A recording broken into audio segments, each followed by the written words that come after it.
आधुनिक भारत का इतिहास। बिपिन चंद्र। भूमिका। मुगल जैसे महान और शक्तिशाली साम्राज्य के क्षय और पतन के पीछे एक नहीं बल्कि कई कारण होते हैं।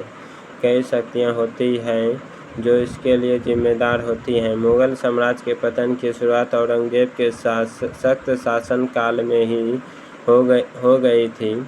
औरंगजेब को विशाल साम्राज्य विरासत में मिला था। उसने इस साम्राज्य को दक्षिण की दूरस्थ भौगोलिक सीमाओं तक फैलाने की नीति अपनाई। हालांकि इस क्रम में उसने इस साम्राज्य को दक्षिण की दूरस्थ भौगोलिक सीमाओं तक फैलाने की नीति अपनाई। हालांकि इस क्रम में उसे धन जन की काफ़ी हानि उठानी पड़ी। दरअसल देश की संचार व्यवस्था और आर्थिक और राजनीतिक संरचना सभी क्षेत्रों के लिए एक केंद्रीकृत स्थायी प्रशासन देने के लायक नहीं थी। इस तरह पूरे देश को एक केंद्रीय राजनीतिक सत्ता के तहत लाने का औरंगजेब का मकसद सैद्धांतिक तौर पर भले ही उचित रहा हो, लेकिन इसे व्यवहार में लाना आसान नहीं था। औरंगजेब राज सत्ता के मामले में विफल रहा था। वह मराठों की क्षेत्रीय स्वायत्तता की मांग मानने को तैयार नहीं था। औरंगजेब इस बात को समझ नहीं पाया कि शिवाजी और दूसरे मराठे समझदारों का आसानी से दमन नहीं किया जा सकता। इसी वजह से अकबर ने राजपूत राजाओं व प्रधानों के साथ गठबंधन बनाया था। औरंगजेब से भी मराठा सरदारों को मानने की आशा की गई थी, लेकिन उसने मराठों का दमन करने की नीति अपनाई। मराठों के खिलाफ निरर्थक लेकिन कठोर अभियान वर्षों तक चलता रहा। इसमें अनेक साम्राज्य के संसाधनों को काफ़ी बर्बादी हुई। व्यापार व उद्योग तबाह हो गए। 25 से ज़्यादा वर्षों तक उत्तर में औरंगजेब की गैर मौजूदगी और मराठों को दबाने में उसकी विफलता के कारण प्रशासन में गिरावट आई। इससे साम्राज्य और उसकी सेना की प्रतिष्ठा धूमिल हुई। महत्वपूर्ण उत्तर पश्चिम सीमाओं की अपेक्षा हुई और प्रांतीय व स्थानीय अधिकारियों को केंद्रीय सत्ता की अवहेलना करने व आज़ादी का सपना देखने का मौका मिला। इसके बाद 18वीं सदी में उत्तर में मराठा राज के विस्तार से केंद्रीय सत्ता और भी कमज़ोर हुई। कुछ राजपूत राज्यों के साथ औरंगजेब की लड़ाई का भी मुगल साम्राज्य पर विपरीत असर पड़ा। राजपूत राजाओं के साथ गठजोड़ और उसके कारण मिला सैन्य समर्थन अतीत में मुगलों की ताकत का बहुत बड़ा आधार रहा था। शुरुआती दिनों में औरंगजेब ने भी राजपूतों के साथ दोस्ती की। उसने मारवाड़ के जसवंत सिंह और आमेर के जय सिंह को काफ़ी ऊंचा स्थान दिया था, लेकिन बाद में राजपूत राजाओं की ताकत को कम करने और उनकी ज़मीन पर अपने साम्राज्य का शासन थोपने की उसकी अदूरदर्शी नीति के कारण मुगल शासन के प्रति राजपूत राजाओं की वफादारी समाप्त हो गई। राजपूत राजाओं के साथ युद्ध के कारण साम्राज्य और कमज़ोर हुआ और अलगाववाद को बढ़ावा मिला। खासकर इसने हिंदुओं और मुसलमानों के उच्च वर्ग के बीच दीवार खड़ी करने का काम किया। सतनामी जाट और सिख विद्रोह के कारण दिल्ली के आसपास के नाजुक क्षेत्रों में औरंगजेब शासन की ताकत को चुनौती मिली। हालांकि इन विद्रोह में शामिल लोगों की संख्या बहुत अधिक नहीं थी, फिर भी अच्छा जनाधार होने के कारण इसका खासा महत्व था। किसान उनकी ताकत थे। मुगल राजस्व अधिकारियों ने इन सभी का दमन किया था। इन विद्रोह से पता चलता है कि जमींदारी और कुलीनों व राज्यों के सामंती शोषण के किसान काफ़ी असंतुष्ट थे। औरंगजेब की धार्मिक रूढ़िवादिता और हिंदू शासकों के प्रति उनकी नीति ने मुगल साम्राज्य के अस्थायित्व को काफ़ी नुकसान पहुंचाकर अकबर, जहांगीर और शाहजहां के शासनकाल में मुगल शासन धर्मनिरपेक्ष था। उस वक्त लोगों की धार्मिक आस्था व रीति रिवाजों में शासन कोई दखल नहीं देता था। हिंदुओं व मुसलमानों के बीच दोस्ताना संबंधों को बढ़ावा दिया जाता था और विभिन्न क्षेत्रों व धर्मों के लोगों के लिए शासन के उच्च पदों का दरवाज़ा खुला हुआ था। यही सब मुगल शासन के स्थायित्व का मूल आधार था।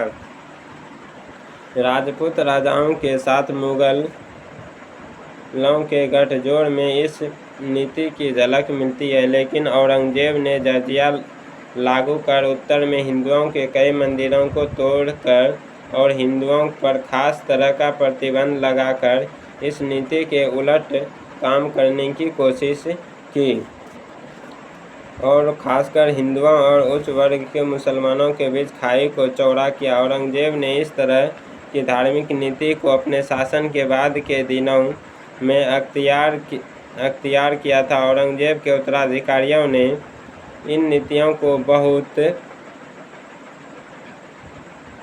तेजी से छोड़ दिया।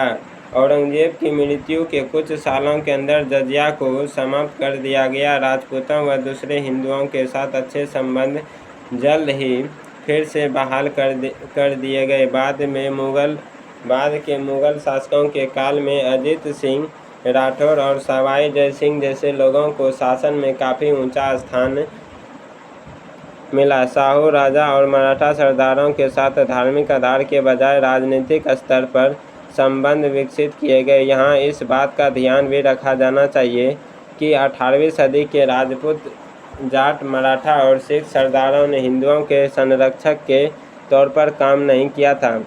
धार्मिक एकजुटता के बजाय सत्ता और धन उनके लिए ज़्यादा अहम था। उन लोगों ने मुसलमानों की तरह ही हिंदुओं को अक्सर लूटा और मारा था। हकीकत में उस वक्त न तो हिंदू और न ही मुसलमान एकजुट समुदाय था। दोनों ही धार्मिक समुदायों के उच्च वर्ग के लोग शासक वर्ग में शामिल थे, जबकि समाज का बहुसंख्यक तबका किसान और काश्तकारों का था। ये किसान और काश्तकार हिंदू और मुसलमान दोनों ही होते थे। हिंदू और मुसलमान कुलीन वर्ग के लोग अपने राजनीतिक हितों को साधने के लिए कभी कभी प्रचार के हथियार के रूप में धर्म का इस्तेमाल करते थे, लेकिन अधिकांश समय ये लोग सत्ता, जमीन और पैसे के लिए अपने धर्म के लोगों के खिलाफ आपसी गठजोड़ बनाए रखते थे। हिंदू और मुसलमान कुलीन, जमींदार और सूबेदार आम लोगों का दमन व शोषण निर्ममता के साथ करते थे। दमन करते वक्त वे इस बात की परवाह नहीं करते थे कि दमन हिंदू का हो रहा है या मुसलमान का। महाराष्ट्र या राजपूताना के हिंदू किसानों को उतना ही भूमि राजस्व देना पड़ता था जितना आगरा, बंगाल या अवध के हिंदू या मुसलमान किसान देते थे। मतलब यह कि हिंदू और मुसलमान समुदाय के उच्च वर्ग के लोगों के बीच सौहार्दपूर्ण सांस्कृतिक व सामाजिक रिश्ता बना हुआ था। औरंगजेब ने साम्राज्य के सामने बहुत सारी अनसुलझी समस्याएं छोड़ दी थी, लेकिन उसकी मृत्यु के बाद उत्तराधिकारी को लेकर हुई लड़ाइयों के कारण स्थिति और बिगड़ गई। उत्तराधिकारी का कोई तय नियम न होने के कारण राजा की मृत्यु के बाद मुगल वंश में हर बार शासन की बागडोर संभालने को लेकर गृह युद्ध छिड़ जाता था। 18वीं सदी के दौरान उत्तराधिकारी को लेकर होने वाली लड़ाइयाँ ज़्यादा तेज और विध्वंसक हो गई। इनके कारण जान माल की काफ़ी क्षति हुई। हजारों प्रशिक्षित सैनिक और सैकड़ों योग्य कमांडर व अफसर मारे गए। गृह युद्ध के कारण साम्राज्य का प्रशासन कमजोर हुआ। साम्राज्य की रीढ़ कुलीन वर्ग था, लेकिन यह वर्ग आपस में ही लड़ने लगा।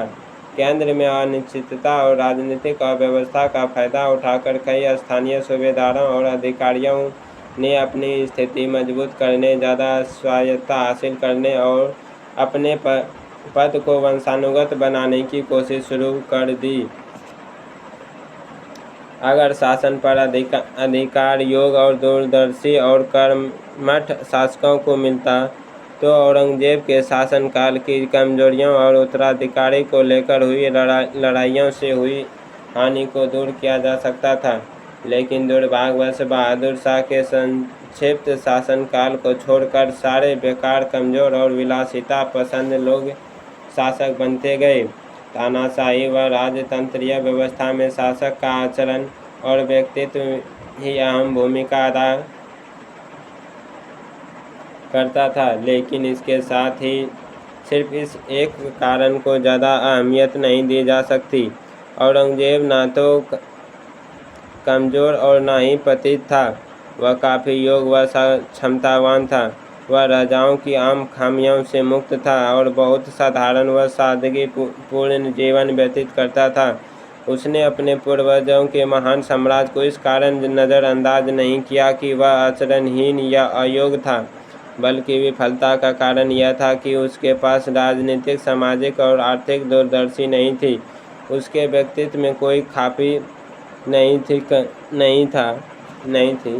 खामियां उसकी नीतियों में थी। महान मुगल शासकों के व्यक्तित्व के अलावा मुगल साम्राज्य की ताकत उसके कुलीन वर्ग के आचरण और संगठन में रही है। अगर कुलीन वर्ग सचेत, दक्ष और वफादार हो तो राजा की कमजोरियों को सफलतापूर्वक दूर किया जा सकता व उसकी भरपाई की जा सकती है। लेकिन इस कुलीन वर्ग के आचरण में भी गिरावट आ गई। कुलीन वर्ग के लोग सही तरीके से जीवन व्यतीत करने लगे। उनका खर्च उनकी आमदनी से बहुत अधिक हो गया। उनमें से कई विलासी हो गए, यहाँ तक कि युद्ध के लिए जाते वक्त भी वे अपनी सुविधा के सारे सामानों को साथ ले जाते थे। इतना ही नहीं, वे अपने परिवार वालों को भी साथ ले जाने लगे। ये लोग काफ़ी कम पढ़े लिखे थे। उनमें से कई तो युद्ध की कला पर भी ध्यान नहीं देते थे। इसके पहले समाज के निचले तबके के बहुत सारे लोगों ने अपनी योग्यता के बल पर कुलीन जमात में अपनी जगह बनाई थी। ऐसे लोग वहाँ नई ऊर्जा पैदा करते थे। लेकिन बाद में मौजूदा कुलीन वर्ग के परिवार के लोग ही सारे पदों पर आसीन होने लगे। नए लोगों के लिए कोई जगह नहीं रह गई। हालांकि कुलीन वर्ग के सारे लोग कमज़ोर या असक्षम नहीं थे। 18वीं सदी में बहुत सारे ऊर्जावान और योग्य अधिकारी और बहादुर सैन्य कमांडर हुए, लेकिन इनमें से अधिकांश का कोई लाभ साम्राज्य को नहीं मिला, क्योंकि ये लोग अपनी प्रतिभा का इस्तेमाल अपने ही हितों को साधने में करते रहे। राज और समाज की सेवा करने के बजाय ये लोग आपस में ही लड़ते रहे। वास्तव में आम धारणा के विपरीत 18वीं सदी के दौरान मुगल कुलीन वर्ग की मुख्य कमजोरी उसकी योग्यता व नैतिकता में गिरावट नहीं थी, बल्कि समस्या यह थी कि यह वर्ग स्वार्थी बन गया। राजा के प्रति उसके मन में समर्पण भाव नहीं रह गया। इस कारण प्रशासन में भ्रष्टाचार और अपनी खींचतान बढ़ी। अपना अधिकार, प्रतिष्ठा और आमदनी को बढ़ाने के लिए कुलीन वर्ग के लोग एक दूसरे और यहाँ तक कि राजा के खिलाफ भी गिरोह बनाने लगे। अधिकार की इस लड़ाई में उन्होंने बलसाजी और दागाबाजी का सहारा लिया। उनकी आपसी लड़ाई ने साम्राज्य को बर्बाद कर दिया, सामाजिक समरसता पर असर डाला, समाज को बांट डाला और अंततः विदेशी आक्रमणकारियों की राह को आसान बनाया। इस पूरे प्रकरण में सबसे ज़्यादा दोषी सक्रिय और योग्य कुलीन रहे। इन लोगों ने अपनी निजी जाहिर की खातिर साम्राज्य की एकता को तहस नहस कर दिया। इस तरह बाद के मुगल कुलीनों की अधोगति के लिए उनकी व्यक्तिगत बुराइयां उस हद तक जिम्मेदार नहीं थी जितनी जिम्मेदारी उनके सरकारी कामकाज और उनमें राजनीतिक दूरदर्शिता की कमी थी। सत्ता के लिए उन लोगों ने जो अदूरदर्शी रास्ता अख्तियार किया वह अधोगति का मुख्य कारण बना। लेकिन यह आचरण सिर्फ मुगल कुलीनों का ही नहीं था। तेजी से उभर रहे मराठा सूबेदार, राजपूत राजाओं, जाट, सिख और बुंदेलों सूबेदारों में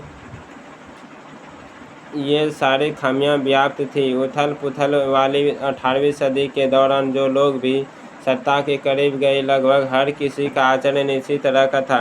कुलीनों के बीच बढ़ते स्वार्थ और गिरोहबंदी का एक मुख्य कारण जागीर का अभाव था। इसके साथ ही कुलीनों की संख्या और उनका खर्च बढ़ता जा रहा था, जिसके कारण जागीरों की आमदनी घटती जा रही थी। इस कारण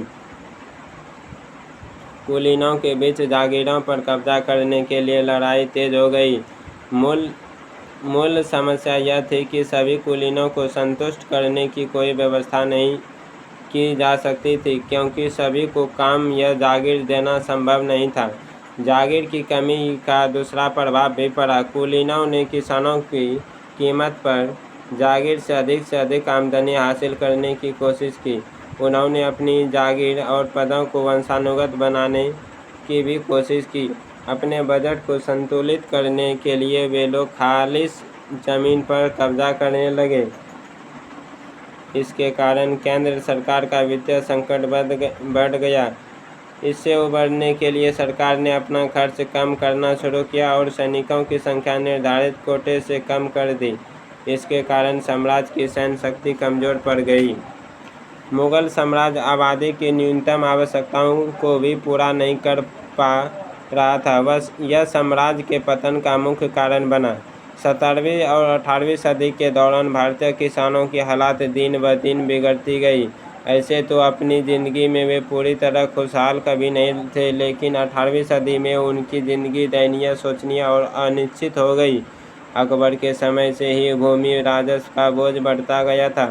जागीर से कुलीनों को बार बार बदले जाने का भी बुरा असर पड़ा। ये लोग बतौर जागीरदार कम से कम समय में अपनी जागीर का अधिक से अधिक दोहन करने लगे थे। वे किसानों के सामने बहुत अधिक मांग कर रखते थे और निर्ममता से उनका दमन करते थे। यह दमन अक्सर कायदे कानून का उल्लंघन करके होता था। औरंगजेब की मृत्यु के बाद इजारा प्रथा काफ़ी तेज़ी से बढ़ी। इसके तहत सबसे अधिक बोली लगाने वाले को जागीर और खालिस की ज़मीन दे दी जाती थी। इजारेदार को यह छूट रहती थी कि वह किसानों से जितना चाहे उतनी रकम उगा ले। इसके कारण किसानों के बीच ताल्लुकदार और एक नई जमात का उदय हुआ। इस समाज द्वारा किसानों के दोहन का कोई अंत नहीं था। इन सभी कारणों से कृषि का विकास रुक गया और उसमें गिरावट आई। किसानों की स्थिति बदतर हो गई। किसानों का असंतोष बढ़ गया। ऐसे भी उदाहरण देखने में आए जब किसानों ने कर देने के डर से अपनी ज़मीन ही छोड़ दी। सतनामी, जाट और सिख विद्रोह के रूप में भी किसानों के असंतोष को अभिव्यक्ति मिली। बर्बाद हो चुके किसानों ने गिरोह बनाकर डकैती व दूसरे दुस्साहस कार्य शुरू कर दिए। यह गिरोह अक्सर जमींदारों के नेतृत्व में कानून व्यवस्था और प्रशासन की कार्य दक्षता को नज़रअंदाज कर काम करता था। हकीकत यह थी कि साम्राज्य की ज़रूरतें लगातार चल रहे युद्ध का खर्च और शासक वर्ग की बढ़ती विलासिता को पूरा करने लायक अतिरिक्त उपज खेती से नहीं हो पा रही थी। अगर साम्राज्य को बनाए रखकर फिर से शक्ति हासिल करनी थी और लोगों को आगे बढ़ना था, तो इसके लिए व्यापार और उद्योग ही अतिरिक्त आर्थिक संसाधन उपलब्ध करा सकते थे। लेकिन व्यापार और उद्योग में जड़ता की स्थिति साफ दिख रही थी। इसमें कोई संदेह नहीं कि बड़े साम्राज्य की स्थापना ने व्यापार व उद्योग को कई तरीकों से बढ़ावा दिया था और भारत का औद्योगिक उत्पादन काफ़ी हद तक बढ़ा था। भारतीय उद्योग के उत्पाद गुणवत्ता और मात्रा दोनों ही स्तर पर उस वक्त के विश्व मानक से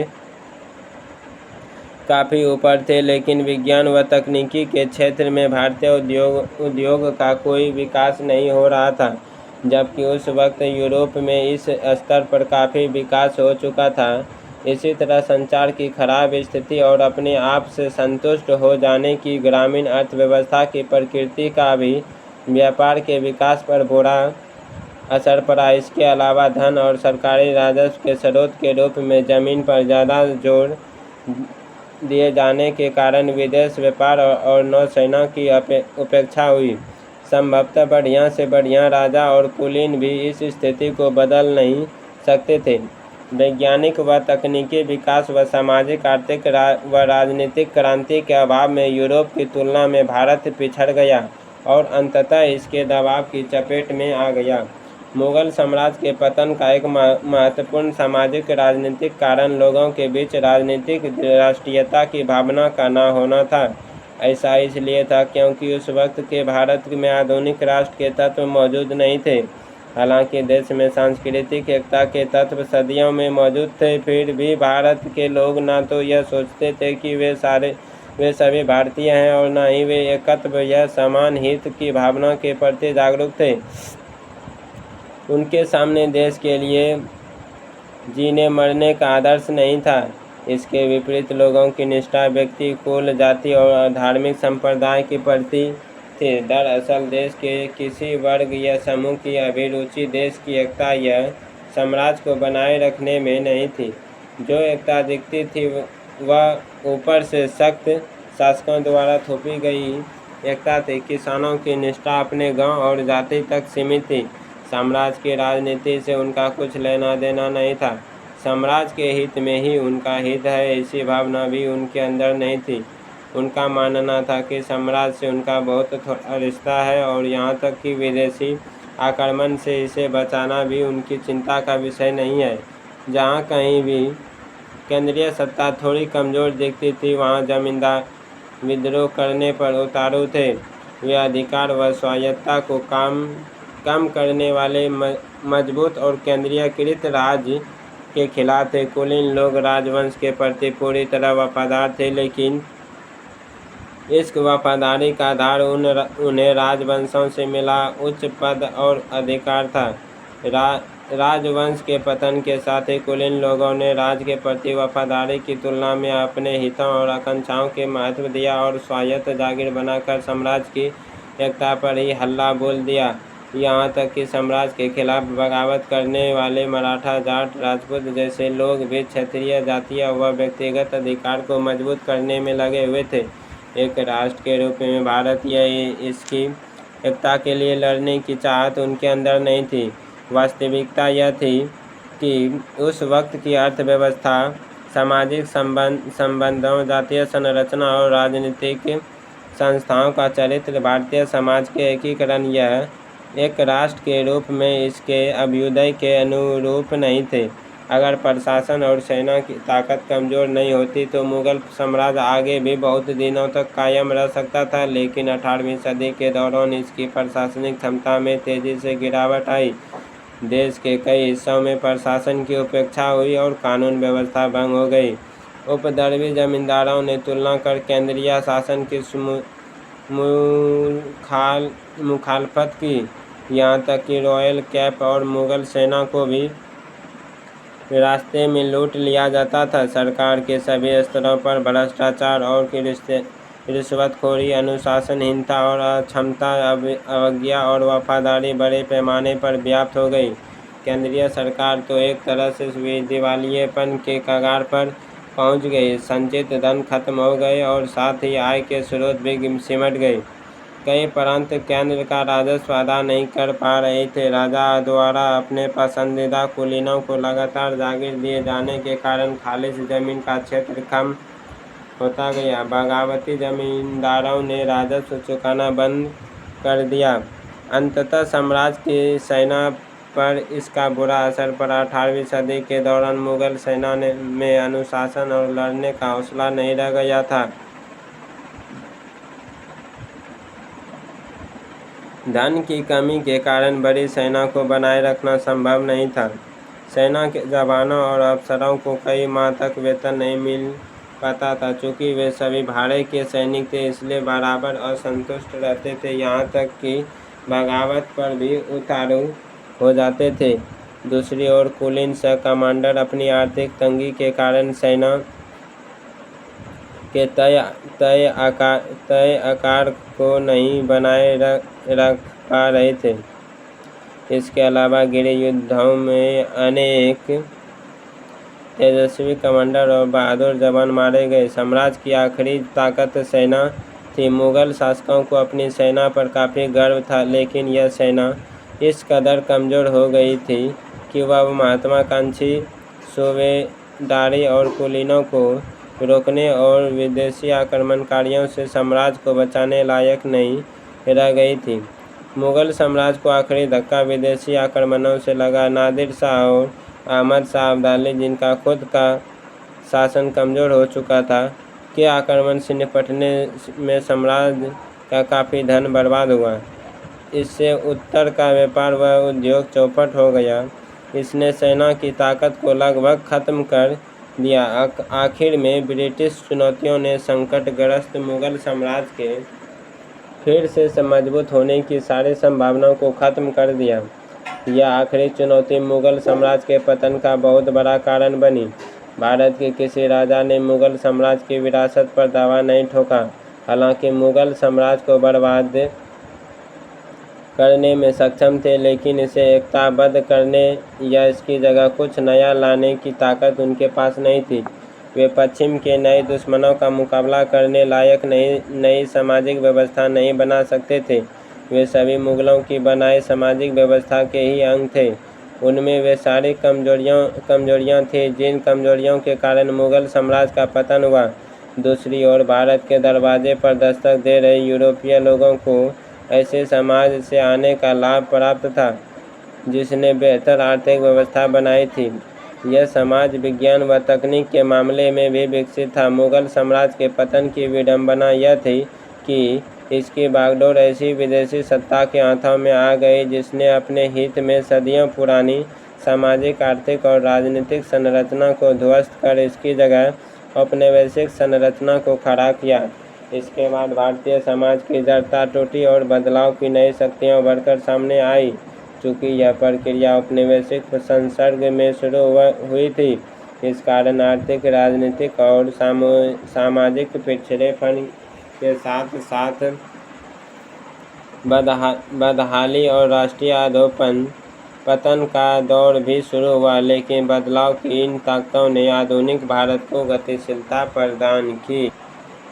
भूमिका समाप्त।